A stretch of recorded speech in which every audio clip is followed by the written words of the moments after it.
programang ito ay rated SPG. Striktong patnubay at gabay ng magulang ang kailangan. Maaaring may masiselang tema, lengguwahe, karahasan, sexual, horror o droga na hindi angkop sa mga bata.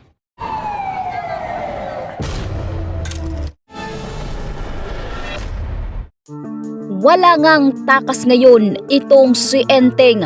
Wala siyang pagkakataonang mamili dahil parehong mahalaga sa kanya ang nakataya sa mga kamay ni Rigor Dimagiba. Samantalang dito na nga nagdesisyon itong si Enteng na magmakaawa ng paulit-ulit kay Rigor na siya na lamang umano ang tapusin dahil mahalaga sa kanya ang kanyang mga kaibigan at hindi rin kakayanin ng sikmura ni Enteng na ipagkanulo si Tanggol at Ramon kay Rigor.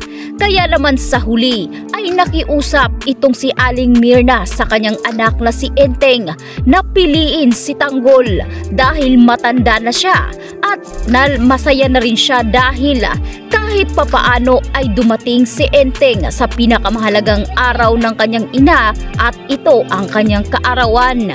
Kaya naman sa galit ni Rigor ay tinapos niya ang buhay nitong si Mirna dahil na rin sa sinusuyo nga ni Mirna ang kanyang anak na si Enteng na piliin pa rin na protektahan si Tanggol hanggang sa makaupo ito sa nalalapit na pagsabi nitong si Commissioner Medina tungkol nga sa tunay na nanalo sa nakaraang halalan.